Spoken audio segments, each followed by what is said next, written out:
exactly. That's my point. Yeah, it's not combined. No, they're completely separate. What I was gonna say is in Prometheus, and it sounds like in Covenant, like the premise is explicitly like colonization, right? I am not.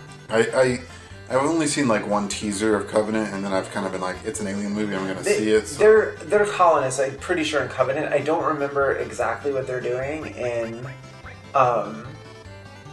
Prometheus. I don't either. I think the biggest problem with Prometheus for me was that it didn't have the aesthetic of the alien movies, which was like this very 70s vision of what spaceships would be like, and ended up being a lot more just like contemporary sci-fi in that way, and it was just that's really fair. Like it just missed the mark of what is what makes Alien. Like the way their computers look and the way the walls and everything look, and everything is sort of like kind of like low tech, high tech kind of thing. Yeah, that was very 70s. Like watch Alien again, and that spaceship is so rad. Like the interiors are so cool. It's kind of like green tech terminal kind of thing going on. Yeah, right? Well, and it's this sort of gold brown on all their screens instead of that green, which gave it a real distinction from like the hacker movies and stuff like that. That's really cool. But like for me, I mean, part of what is like bringing on that appreciation for me is that I was actually watching a little bit of video of Alien Isolation, the video game. Oh, okay. And the game very much channels the original Alien 70s spaceship aesthetic, and it looks dope as shit. And I love it. And I haven't played that game, but I kind of want to now, just so I can, have a chance to be in that space. And so looking at that, reminded me of what sort of made Prometheus fall off for me, beyond the writing. That's really fair, because I feel like I thought it had a really cool aesthetic, but I also don't necessarily think, that it was necessarily like very different from other contemporary sci-fi movies. Like, it could feel like,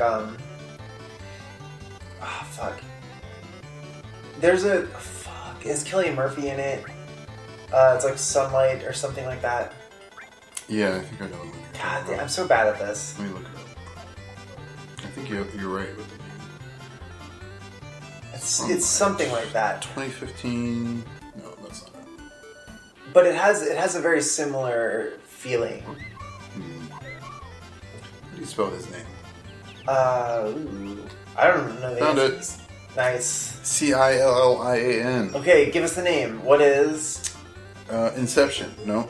Nope. 28 Days Later. No. Nope. Anthropoid. Nope. Aloft. Transcendence. Broken in Time. That dude was in Tron Legacy. What? Yeah, he was briefly. I remember. He's not even credited. What? Yeah, he was in Inception. I feel like I totally remember him when we watched it. It's Sunshine. Sunshine. Thank you. That's in 2007. Yes. Have you seen that? I think I actually have. This looks familiar. A team of international astronauts are sent on a dangerous mission to reignite the dying sun with a nuclear fission bomb in 2057. Yep. Oh, and it's got that dude. What's his name? Where are you in the cast list?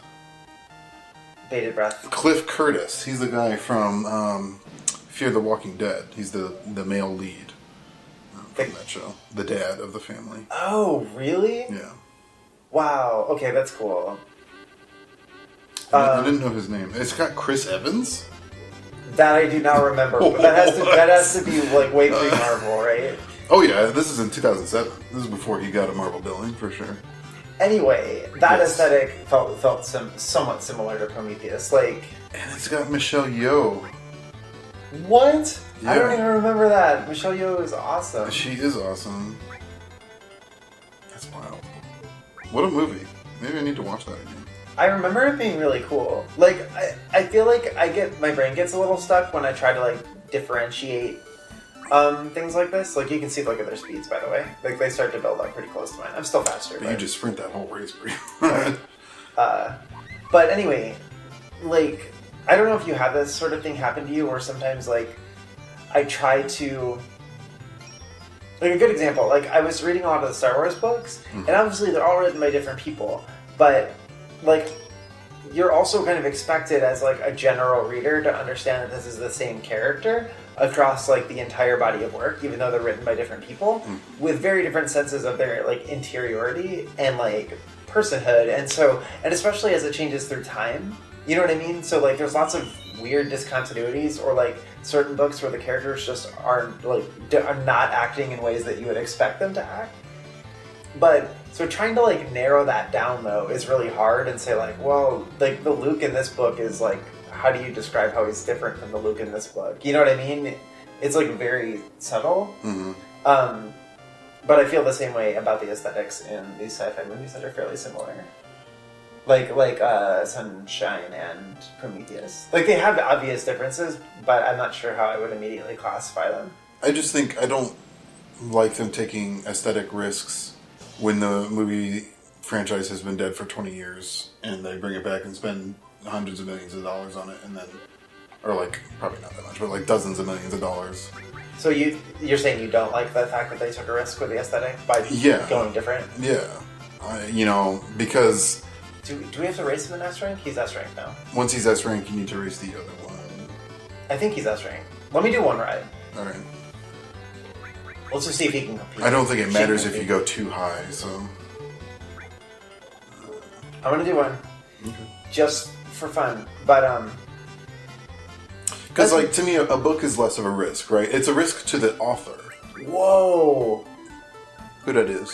Tio, look at his stamina and speed. Holy. Tio's like the dude. He's like the man. Like he's like the guy. You're gonna have to. Look at his cool hat. Oh yeah, I remember Tio. Yeah, he pops up every now and then. Yeah, he just shows up and just destroys. I think he is gonna destroy me. But I can also recharge my stamina in a way that he can't. So I technically have more than him. So yeah, Black Chocobo to S class, wonderful to B class, which is just 3 wins. This is just a prove it battle. So I'm hoping that I can win. You gotta use that charge.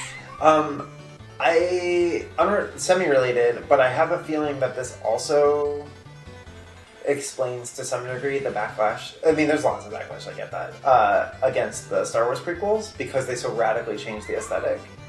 And they were just bad.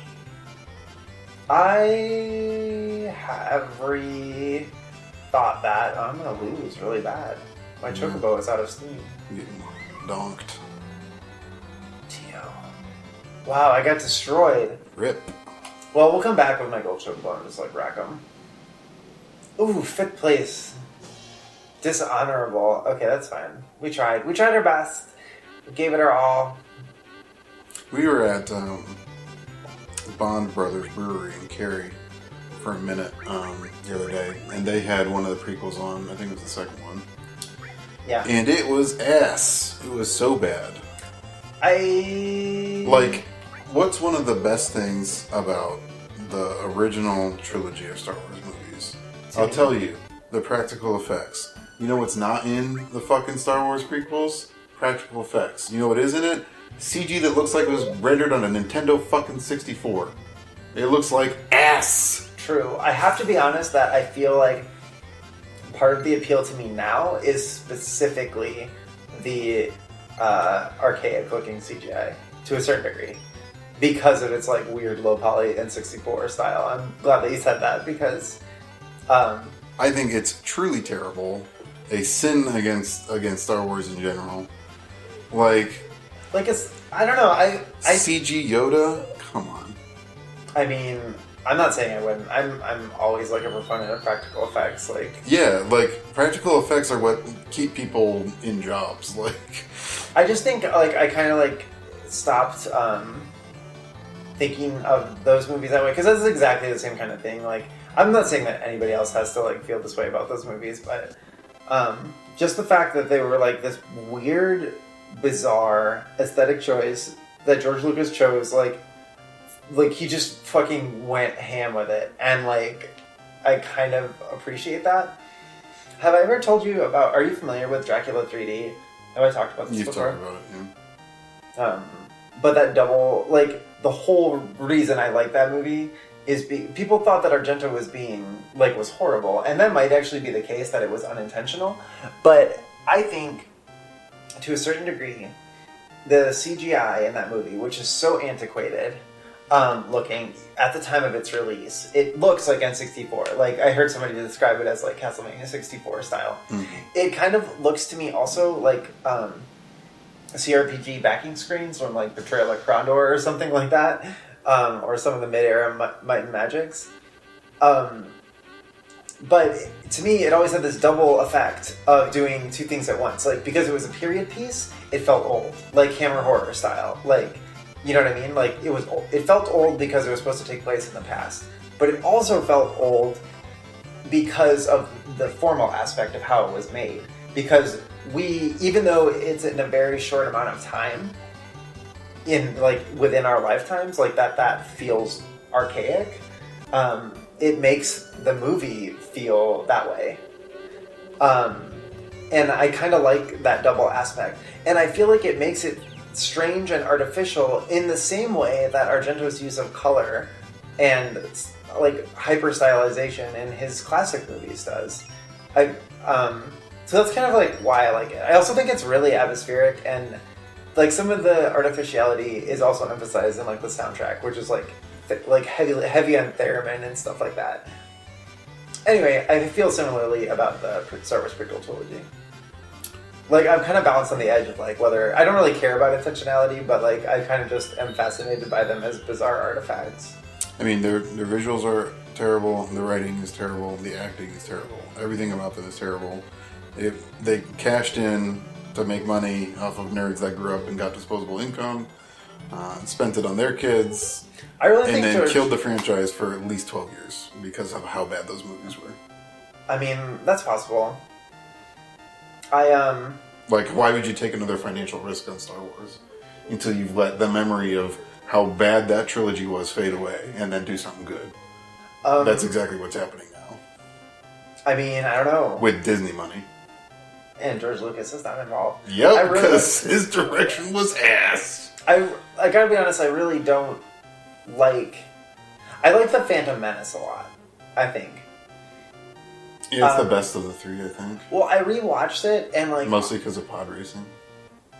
Oh, I mean, that seems fun. I think the thing I like about it... Spawned a great N64 game. True.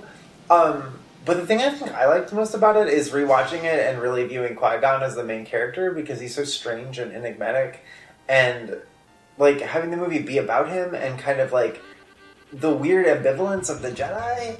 I don't know, like I feel like there's so much going on in there, even though it's like obscured behind all the things that you just said.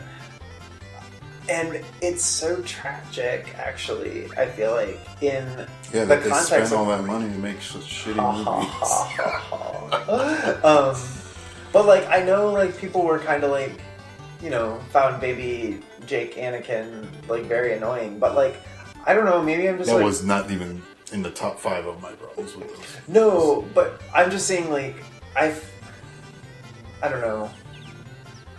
I found his, like, innocence and just actual childishness in the context of what eventually happens to him. And maybe you have to divorce it in your head a little bit from like Hayden Christensen's portrayal, but like the fact that character, like that's what happens to him. And I feel like there's lots I don't even blame Christensen, really. I think he was directed into a hole, and I think it's a little bit of a shame that his career, that those movies destroyed it. He's done. I don't think he's worked again. Like, and if he has, it's been a nothing major. Like, I actually, after rewatching Attack of the Clones, I don't really think... I kind of like his portrayal. I don't think he's really that much... I think he's like a weird variation on what they did with Kylo Ren. I like Kylo Ren better, but like they both kind of have this like... I don't know. Variations on I think it is an interesting comparison to make, because they're both very much these sort of emo pro or antagonists, but like I feel like Kylo Ren is allowed to sort of live in that silliness in a way that makes it seem very sincere, and also the casting choice there was really perfect. Yeah, because that dude does have that very mopey face. Like I don't know his name, but Adam Driver. That's the one. It's really weird. Sorry, like Tracy was watching Girls, and he was on the TV, See, and I can't see him as anything but I never saw Girls. It's so really weird that to look at an episode of Girls now and see him and in you there. can see Kylo Ren in Girls. Kylo Ren's just naked. Oh, Kylo Ren's ass is hanging out. Okay, that would be difficult. That would be a difficult weird. translation to me. It's very strange. But the other thing, though, is I think Anakin... Yeah, cool. So that's all I need to do, right? You right? Yeah, now you need to make them bump uglies. Okay, we gotta do some Chocobo heckin'. Like, the thing is, I think they're really similar, but different at the same... Like, very different at the same time. Like, I think Anakin is very much...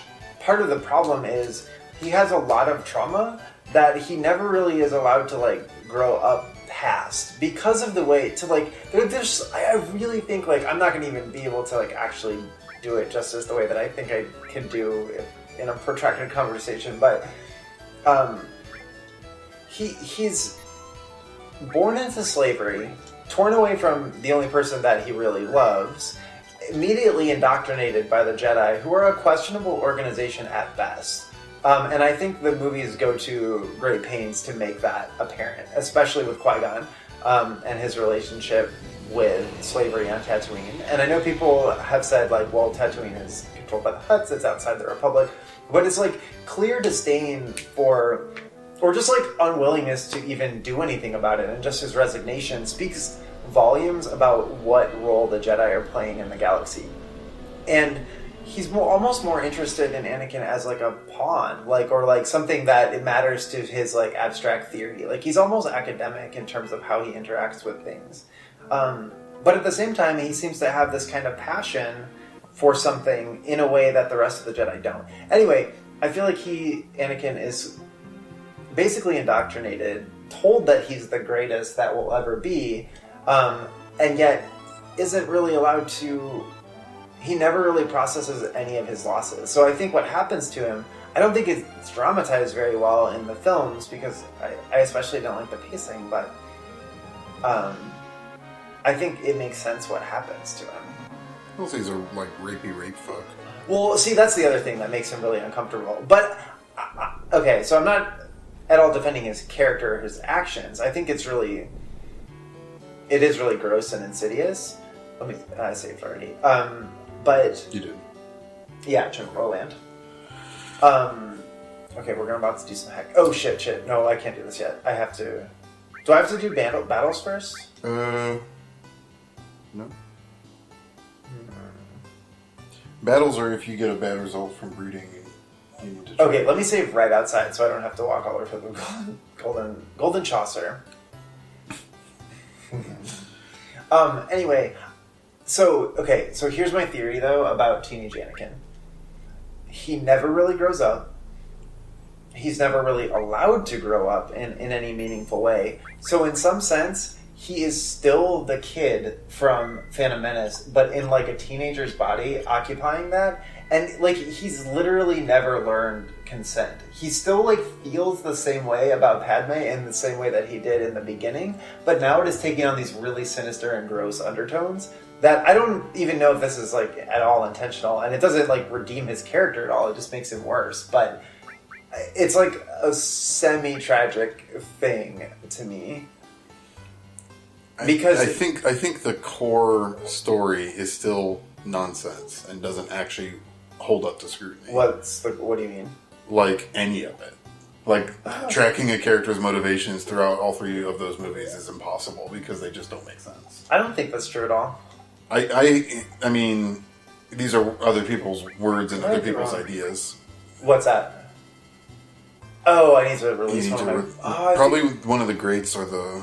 Yeah, alright, okay. But there's, like, shit on YouTube that goes into like Red great Letter detail. It's not just them, though. There's others. Well, there is. That have broken it down. I wish I could fucking remember it just this doesn't website, add though, up. that talks about them in a lot more detail that I really, really like. I'll check in a second. Okay, bye, great girl. See ya. Or, bye, great boy. Uh-huh. Bye, friend. Run free. The male gets freedom, the female lives in bondage. Reality is art imitating life, I guess. So you're going to start with the black, mate with a Zeo nut. We don't really care about our. Oh, where's my? Oh, you moved. Hello. This one. And I have weird ethical concerns about this whole process. do you know which one's the wonderful? Yeah, it's Wonder Boy right there. Okay. And you Go ahead. You already picked this. Oh, I see. And you have to wait for all the nuts to load, and then we've got one Zeo nut. Come on, load the nuts. Give it a different nut in scare quotes. God, I hate it. I hate it so much. I think, though, the Star Wars ring theory thing is really fascinating. Yes! Is that gold? I It have looks no very idea. yellow. Is it gold? What is it? It looks slightly yellower than the other. Did this say boy channel? Yeah. Okay. Oh. What are you? Mark? I thought you were going to go with Midas since he is gold. But... No, I'm nothing so clever. Yeah, he's definitely a different color than the other ones. Can you... How do you do the thing where they tell you, like, what... I think I have to do the mating. Get some information. Let's see if I can ride. Maybe that'll tell me. Oh, yeah. Okay, Wonder Boy. Oh, this is Right. tell me. Oh. That has to be golden. He's like I mean, glowing. he looks very different. Yeah.